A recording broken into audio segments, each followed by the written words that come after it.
Conoce de cerca a los líderes de la comunicación y el medio empresarial, cuyo talento los ha llevado a ocupar los cargos ejecutivos a través de los cuales han transformado la forma de hacer negocios y dar valor agregado a sus marcas. Escucha el programa Estamos en Comunicación con Carlos Muñoz todos los viernes de 10 a 11 de la mañana por Radio Anáhuac 1670M. Eleva tus sentidos.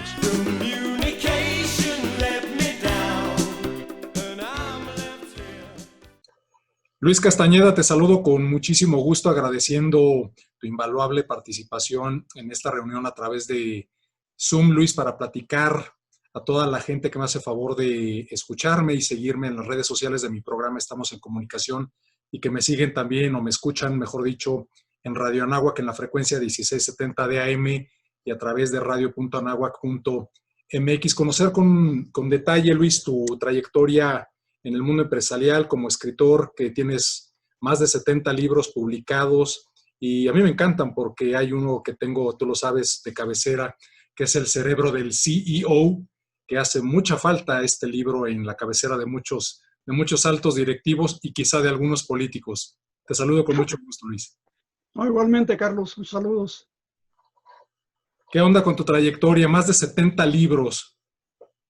Bueno, cuando se pica uno a escribir, y aparte con mi trabajo de editor, yo trabajé en industria editorial, primero estuve en industria química. Así es. Y por azares del destino acabé en la industria editorial, y ya estando ahí se me hizo muy fácil empezar a escribir, porque como revisaba muchos libros, o sea, dirigí de hecho 6 editoriales en México, y en una de ellas, en Panorama Editorial, tuve la oportunidad de escribir mis propios libros, porque revisaba muchos libros que me mandaban de las ferias a las que iba, a Frankfurt, Estados Unidos. Y entonces esa cantidad de libros que yo revisaba, como les digo a los amigos, leía tantos libros que se me iba quedando tantas ideas en el cerebro, que valga la palabra, me daban ganas de vomitarlo. Entonces me pasaba sábados, domingos, días festivos, Semana Santa, Navidades, escribe y escribe y escribe. Y cuando acordé, tenía un montón de libros. Y realmente, bueno, la mayor parte son de tipo de desarrollo humano, superación personal, y solamente 22 son de libros empresariales. Pero mi principal libro, el que realmente, el cual he vendido mucho más ejemplares, es este libro, Cómo destruir una empresa en 12 meses o antes. Y este libro precisamente me dio la pauta para escribir El cerebro traidor, el que dices que es tu libro de cabecera. Porque, no me lo presumas, Luis, yo también lo tengo, mira. Bueno, pero te falta mi firma. Entonces resulta que después de haber hecho 5 ediciones actualizadas de mi libro de Cómo destruir una empresa, dije, bueno, ¿por qué todavía los empresarios y directores generales de alto nivel, no solamente de pequeñas empresas, sino de muy alto nivel, siguen cometiendo errores tan garrafales en sus empresas? Entonces lo que hice fue ponerme a estudiar algo de neurociencia, y determiné que el verdadero problema es generalmente las crisis y los fracasos empresariales, quiebras, en pocas palabras, se deben, y digo yo, se dan lugar en la mente del director general, o CEO, como le llamamos ahora acá en México. Pero esto funciona no solamente para un director general de gran empresa. Ahorita mi preocupación, y como verás en el libro, bueno, como sabes, el libro que lo has leído, está dirigido a todos los que han leído mi libro de Cómo destruir una empresa en 12 meses, para que entiendan también ellos por qué cometen los errores que han cometido. Y entonces, pero también, como viste en la trama, es una fábula de negocios, mi libro, sí, El cerebro traidor, y hace referencia a un joven emprendedor que se lanza, como digo yo, como el Borras, pero tenía una buena aplicación, empezó a tener mercado, tuvo inversionistas que pusieron la lana, digamos, pero llegó el momento en que empezó a tener problemas ya, y empezó a perder dinero su empresa. ¿Y qué resulta? Que no sabía mucho de tecnología, pero no conocía cómo tomar una decisión adecuada, todo el manejo de las finanzas, todas las etapas del sistema empresarial de cualquier gerente. ¿No se rodeó de la gente correcta, Luis? ¿Mande? No se rodeó de la gente correcta. Bueno, bueno, tenía un grupo de sus directivos que todos eran tecnólogos, pero el problema era lo mismo, no tenían Claro, ningún tipo de educación en gestión empresarial, exacto. pero tenían un inversor que Andrés, que bueno, según mi libro, había ido a tomar un curso, era inversor de ellos y era un serial investor, como le llaman, ¿no? Un inversor en serie, y había metido dinero en esta empresa de Roberto, que es el personaje central del libro, y resulta que cuando ya les llegó la lumbre los aparejos a la empresa, a Roberto, llama a Andrés y lo cita, entonces le empieza a decir cuáles son los problemas de la empresa, y realmente ahí es donde yo empiezo a hablar desde cómo hacer una evaluación de los resultados de un año, de un semestre o de un periodo de la empresa, de las actividades de la empresa, y lo va llevando de la mano a lo largo del camino hasta que llega el momento y dice, mira, si no rehabilitas la empresa, pues vas a acabar, vas a tener que cambiar de puesto o irte de la empresa porque necesitamos poner a un director general, pero con experiencia, como lo han hecho en la vida real muchísimas empresas, ¿no? Lo hizo, bueno, el Consejo de Administración de Jobs, lo hizo también los dos dueños de Google, que contrataron no recuerdo el nombre, tiene un apellido alemán, que escribió un libro al respecto de eso, y así lo han hecho muchos empresarios que ya cuando ven, o emprendedores, llamámoslos de startuperos, como le llamamos ahora, que llega el momento en que ya no pueden qué hacer con la empresa cuando está al borde de la quiebra, y tú sabes que en el año 2000 se perdieron miles de millones de dólares porque todo el mundo se fue con la famosa ola del Internet. Sí. Y resultó que el problema básico, y así lo he detectado yo a través de tanto estudio de este tema, que el problema básicamente es que no están preparados los directores generales de las pequeñas empresas, de las medianas empresas, para dirigir correctamente una empresa. Esa es la verdadera razón. ¿Y a qué atribuyes esta falta de conocimiento, de capacitación, Luis? Bueno, pues mira, en el caso de los startuperos que utilizan el Internet como una aplicación y se lanzan, no tienen la menor idea, porque a mí me pasó, déjame platicar cómo empezó todo. Sí. Yo en el año de 1973, yo salí de la industria química y se me ocurrió lanzar un negocito que era un curso de superación personal con audio, con audiocasetes en aquella época.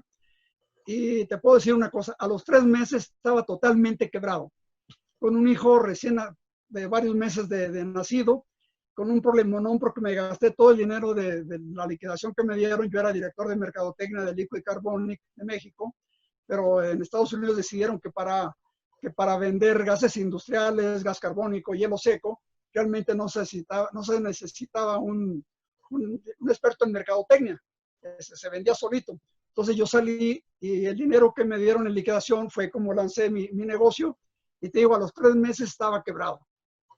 ¿Cuál fue la razón?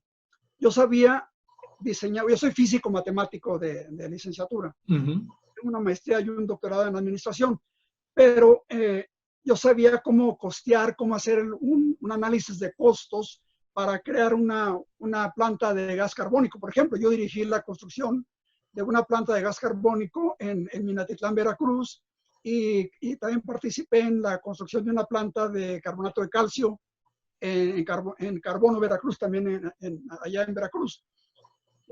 Pero sabía hacer eso, no sabía cómo ponerle precio a un producto. Entonces, ¿qué fue lo que pasó? Le puse un precio incorrecto, supuestamente para ayudar a la gente que lo comprara, porque era un curso de superación personal, se llamaba Exitobernética. Y te digo, a los 3 meses estaba quebrado. Afortunadamente, logré entrar en la industria editorial porque yo formaba parte de la Comisión de Ciencia y Tecnología de la Cámara Americana de Comercio. Y ahí conocí yo al que era vicepresidente para toda Latinoamérica, de McGraw-Hill, de libros McGraw-Hill. Entonces él me ofreció un trabajo y así entré en la industria química, luego subí a director de la división escolar en McGraw-Hill, Luego me fui de director general para México y para Venezuela, para una empresa editorial del área medicina. De hecho, era la más importante editorial médica de toda Hispanoamérica. Luego me fui a Cexa, una editorial que todos los que han sido estudiantes de ingenierías y cosas por el estilo conocen. Y de ahí pasé a Panorama Editorial, donde ya fui copropietario. Y ahí fue donde me arranqué ya en serio como escritor. Y te digo, ahorita estoy escribiendo mi libro número 75, que dado mi edad, es lo más adecuado. Se llama Los Mandamientos para una vida plena en los años dorados. Y ya con ese llego a 75 libros y yo espero que ahí termine ya. Aunque sigo escribiendo, todavía me llama mucho la atención la física. Entonces hago de repente artículos, por ejemplo, la relatividad, aplicando la teoría de relatividad de Einstein, la relatividad estratégica, utilizando la teoría de conjuntos, y estoy estudiando ahorita también la teoría del caos y la teoría de catástrofes, que ahorita estamos viviendo en México, por cierto, para escribir también cómo aplicarlo a los negocios. Pero eso ya serían artículos más que nada para revista, ya más que un libro. Claro. 75 libros, tengo 77 años y dije un día, voy a hacer un libro por año. Pues dije, no, ahí muere ya con los 75, me doy por bien servido. Luis, pues me encantaría profundizar un poco más en este libro que a mí me encanta, me apasiona y que además es un libro muy pequeño, muy cortito, pero sintetizas de manera extraordinaria los pasos que deben de seguir los CEOs actuales de pequeñas y medianas empresas, de emprendedores como las startups que mencionas, pero también los grandes CEOs de empresas. Se me ocurre pensar PepsiCo, Kellogg's, Procter & Gamble, etcétera. ¿Qué estás detectando tú precisamente, Luis, en estos grandes directivos ejecutivos en cuanto a fortalezas y debilidades si hacemos un análisis precisamente FODA?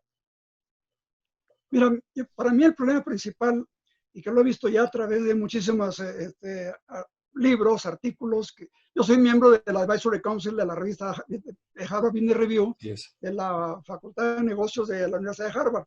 Entonces, me mandan muchísima información, me doy cuenta de cómo los directores siguen cometiendo errores. Y yo creo que el principal problema es lo que le llamo el can. O sea, están padeciendo de la mordedura del perro rabioso, que le llamo can, que es la complacencia, la arrogancia y la negación. El hubris, que es la arrogancia, está, por ejemplo, en el IPADE yo también participé en el programa de alta dirección para directores con experiencia, y ahí nos hablaban mucho del tema del hubris.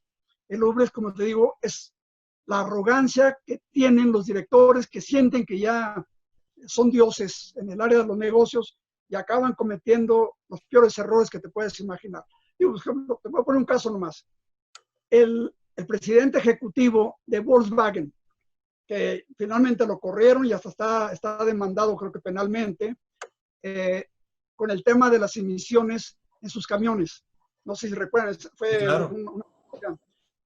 Digo, creen que porque tienen el puesto de CEO de una empresa grandotota que ganan millones de dólares al año, que tienen acciones para vivir el resto de su vida y toda su familia, pero la arrogancia los acaba destruyendo. La arrogancia, la complacencia, se sienten que ya están complacidos con lo que están haciendo.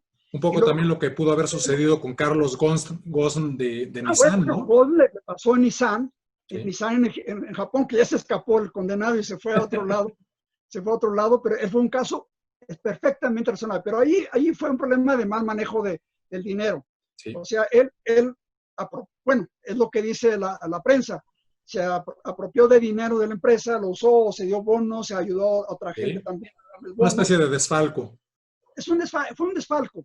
Y otros, por ejemplo, en el caso de Volkswagen, ahí fue una verdadera omisión, porque yo no creo que haya tenido la ventaja de haber recibido dinero. Ahí simplemente tal vez trató tal vez de salvar el dinero de los accionistas, pero acabó pegándole muy fuerte en demandas. Tú sabes qué cantidad de demandas recibieron millonarias por el problema de las emisiones en los camiones. Eso para mí es lo básico. Otra cosa, tenemos que considerar todos los empresarios el famoso VICA, que estamos en una época de alta volatilidad, de alta incertidumbre, de alta complejidad, y que hay un verdadero, yo le llamo también el tema de la disrupción. O sea, están apareciendo disrupciones en todos los campos de las empresas. Entonces, también faltó uno, el COVID, iba a decir COVID, ya estamos tan acostumbrados a escuchar COVID, pero es el VICA, la ambigüedad. O sea, todo es ambiguo. No podemos tener una realidad absoluta, prácticamente nada, porque todo está cambiando. Y como yo digo, otra vez sale lo físico en mí, en la teoría de relatividad de Einstein, tenemos que considerar que tanto el tiempo como el espacio está variando y se debe aplicar en los negocios. O sea, lo que estás haciendo hoy, lo que está ocurriendo hoy en tu entorno, ya no va a ser lo mismo que fue ayer, no es lo mismo que fue ayer, ni va a ser lo mismo que va a ser mañana. El espacio y el tiempo son dos factores fundamentales que se deben considerar en las empresas. Y pero también en el ser humano, yo digo que después de estudiar, porque también hago muchos libros sobre planeación de vida, tengo 5 libros diferentes de planeación de vida, desde niños, jóvenes, adultos mayores de más de 50 años y ejecutivos y profesionales. Y yo digo que hay 2 factores fundamentales en la vida de los hombres y de las mujeres también, y en la vida de las empresas. Un factor es la casualidad. Estamos sujetos al azar. En el libro del cerebro traidor lo menciono perfectamente bien, de que el azar es un aspecto fundamental de lo que está ocurriendo. Nunca podemos determinar con precisión lo que va a pasar. Por ejemplo, a mí me muestran, estas son las gráficas que hay del desarrollo del COVID-19. Cuando me pongo a analizar, porque yo también di clases de estadística aplicada a ingenieros electrónicos en la Facultad de Ingeniería de la Universidad de Guadalajara, entonces la estadística a mí me ha servido muchísimo en mi trabajo como director de empresa, pero también en la vida práctica. Por ejemplo, ahora que estoy viendo las gráficas que luego salen relacionadas con el COVID-19, dicen, esta es la curva y esta es lo que se va a predecir. No se puede predecir nada, porque simplemente en cada instante y en cada momento en el espacio, perdón, y en cada punto del espacio está habiendo muchos cambios. Entonces, como estadístico te puedo decir, lo más que puede ser es aproximarte. Y cuando hablamos, por ejemplo, de por qué una empresa fue exitosísima, o sea, hicieron libros, por ejemplo, en busca de la excelencia de Peters y de Waterman, que elogió a muchísimas empresas. Muchas de esas empresas ya fracasaron, porque hay un problema que se puede explicar a través de la estadística, que todo tiende tiene una regresión a la media, al promedio. Se llama regresión a la media estadísticamente. Entonces, como dice, ningún éxito puede decir que es perdurable. Y eso lo tenemos que considerar como empresarios. Ahora, el tema principal de mi libro, y que yo pienso que es la causa fundamental, después de hablar de la complacencia, de la arrogancia, de la negación, es el tema de cómo opera nuestro cerebro de manera automática y nos hace tomar decisiones que son totalmente erróneas. O sea, basadas en emociones, quizá. Perdón. Basadas en emociones, Luis, quizá. Parte es emotivo, pero parte también es porque el cerebro trata de ahorrar energía. Sí. Eso lo sabe, en la neurociencia te lo dicen y la propia física te lo puede explicar. Trata de evitar energía. Entonces, como que tiene, por decir, patrones ya establecidos para cierto tipo de pensamiento de los humanos y acaban haciendo, nos hace hacer cosas que no hacemos de manera consciente y es lo que se conoce como sesgos cognitivos. Ajá. Y eso yo lo descubrí, bueno, no fue descubrir, lo encontré leyendo libros de neurociencia, pero el libro que me dio la pauta fue el libro de Kahneman, que es un psicólogo, experto en psicología, pero curiosamente tiene el premio Nobel en economía. Y él fue en su libro de Think Slow and Fast, o Think Fast and Slow. Él dice, tienes que pensar rápido para cosas que son muy obvias. Pero en esa obviedad es justamente donde entran los sesgos cognitivos y acabamos cometiendo errores que dicen, oye, ¿cómo puedes cometer un error si eres un director general que tienes hasta doctorado en administración y con todo cometes? Sí, porque no se dio cuenta que tenía un sesgo cognitivo que lo hizo tomar una decisión errónea. Y eso es un verdadero problema. Y en mi libro el cerebro traidor, por eso le llamamos cerebro traidor. Ahí está el verdadero, la verdadera razón por la cual le llamé cerebro traidor. Y no es que sea traidor, obviamente no lo hace de manera consciente, es inconscientemente, porque es Ya está programado. Es sesgo. Sí. Simplemente te sale por ahí y lo avientas porque lo tienes ahí ya prácticamente construido dentro de tus neuronas, y en el momento, cuando menos lo esperas, lo sacas a relucir, y cuando dices, ah, caray, ¿qué pasó? Pues metiste la pata, hijo, pensaste mal, no tomaste en cuenta de que existen los sesgos cognitivos. Entonces, en la toma de decisiones, que fíjate, hay una cosa, digo, como editor de libros gerenciales durante muchos años, y haber ido a tantas ferias de libro en Frankfurt, que es la más importante, obviamente las ferias de Estados Unidos, la que hacen, se llama Book Expo America, que ahora ya se hace de manera permanente en Nueva York, antes nos traían por todo Estados Unidos. Y revisando catálogos, me he dado cuenta de que hay muy pocos libros de toma de decisiones empresariales. Yo hubiera publicado muchísimos libros de ese tema si los hubiera encontrado. No los encontré nunca. De repente salían unos libros que tocaban el tema, por ejemplo, en el libro de estrategia o un libro de liderazgo. Aparecía por ahí un librito, toma de decisiones.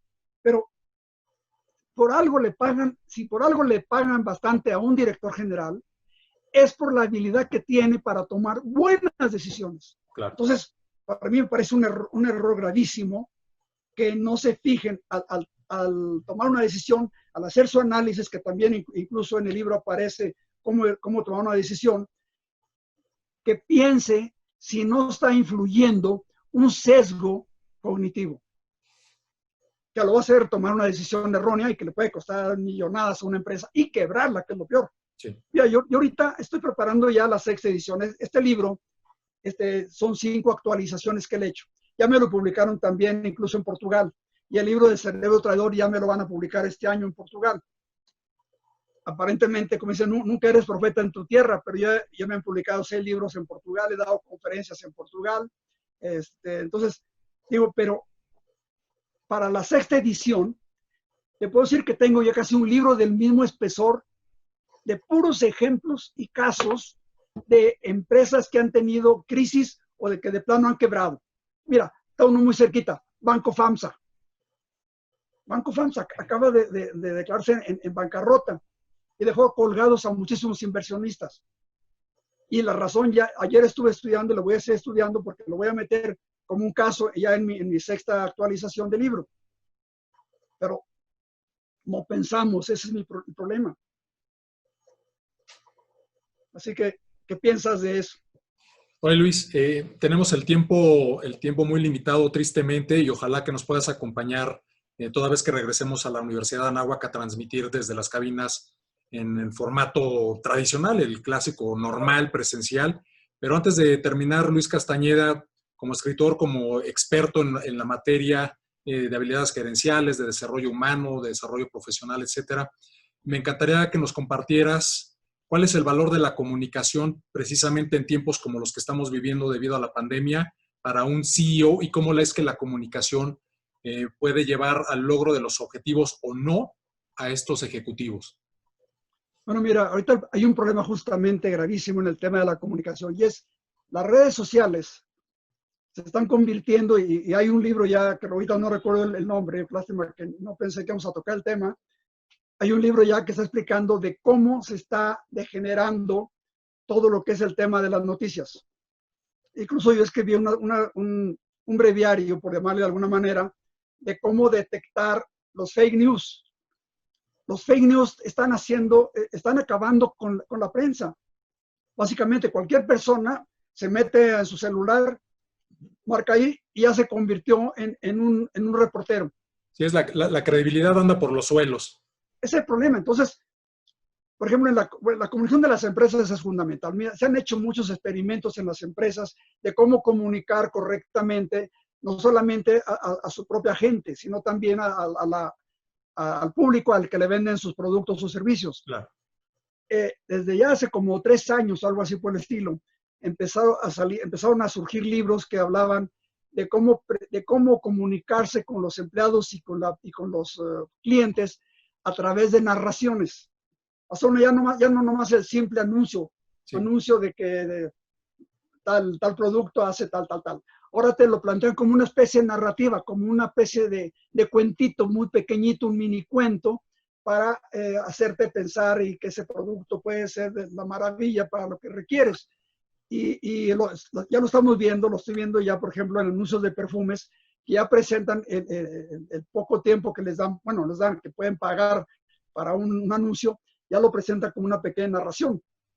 O sea, te quedas con la idea de que fue una especie de mini cuento. Bueno, lo hizo Steve Jobs en el 94 cuando metió su Mac, aquella famosa Mac, que cómo lo presenta como si fuera de la novela esta de 1994, justamente, de cómo llega la chica corriendo, bajando a través de entre todo el público, que eran puros tipos, así como robots ahí ante una pantalla. Llegaba la chica corriendo con un marro y rompía. Bueno, ahí para mí dejó una excelente muestra de cómo se puede presentar un producto, hacer la publicidad de un producto a través de una narración. Y ese mismo aspecto de la narración también para comunicarse con los empleados. O sea, cuando dicen, usa la historia de tu empresa, usa la historia de la gente que fundó la compañía, preséntala de tal manera que le dejes a los empleados una idea muy clara de cuáles son los valores, de cuál es la cultura que se desea formar dentro de la organización. Entonces, la comunicación ahorita está contaminada, en pocas palabras. Esa es mi definición final. La comunicación en este momento está contaminada. Luis, Y un problema gravísimo también que veo yo, Carlos. Los jóvenes van a acabar comunicándose exclusivamente a través de emoticones y a través de memes. sí, No saben escribir. no lo dudo, no lo descarto. Leo los Twitter, leo los Facebook, veo lo que escriben y me da flojera. Bueno, obviamente por mi profesión de editor y de escritor, pues he tratado de aprender a escribir correctamente. Me peleo con mi esposa por el tema, me peleo con mis hijos porque no escriben correcto, porque no se la comen el vocativo. Es un verdadero problema.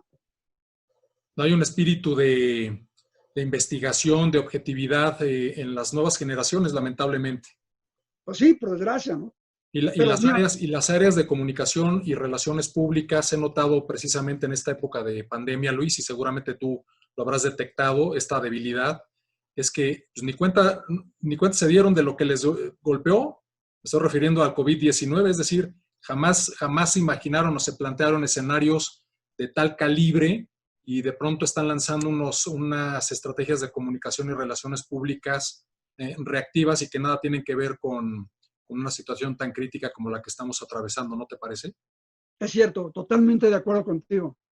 Entonces, pero mira, yo estaba hablando con un amigo consultor, le digo, mira, el problema es que, bueno, con Carlos Ruiz González, que es un profesor del IPADE muy reconocido, hablábamos hoy del tema, y le digo, el problema es que nadie estaba preparado para una contingencia. Y en los negocios siempre tienes que tener, cuando escribes un plan estratégico, debes tener siempre un plan B, siempre. Así es. Porque la teoría de catástrofes dice, cuando todo está perfectamente estable, no es cierto, porque haz de cuenta que en una cima, en un montecito, tienes una bolita ahí, una esfera, y todo está muy bien, está estable, no se mueve, el viento no la mueve, pero de repente ocurre un sismo y la bolita va bajando. Eso nos pasó, eso lo explica la teoría de catástrofes. ¿Sí? Que de ahí de la teoría de catástrofes te lleva a la teoría del caos. Y de ahí viene ya un problema, no, pues estamos ahorita en un verdadero caos. Sí, así de es. Comunicación. Mira, una cosa que a mí me molesta muchísimo es el hecho de que según la prensa, el 71% de los fallecidos por causa del COVID-19 son personas que tuvieron cuando mucho la primaria, educación. Y la educación tiene que ir desde arriba hasta los directores generales, que se creen que ya la saben todo y no se les ocurre leer un librito a ver qué aprenden. Sí, así Esa es. es la realidad. Uh-huh. ¿Tú qué opinas como comunicador profesional? Pues precisamente eso, lo que he notado es que nunca se imaginaron estas áreas estratégicas que le dan un gran valor a las organizaciones Nunca se imaginaron, nunca se plantearon un escenario, podría llamarlo, Luis, incluso de ciencia ficción, pero tú tienes que estar como área de relaciones públicas interna, o sea, in-house de una empresa, o bien como un prestador de servicio de relaciones públicas externo. Tienes que imaginar lo impensable, lo inimaginable, casos que podrían rayar en lo ridículo precisamente para tener todos los focos rojos en ámbar sensibles totalmente cubiertos. Y no fue así, fue, insisto, una respuesta totalmente reactiva y que nada tiene que ver con la realidad.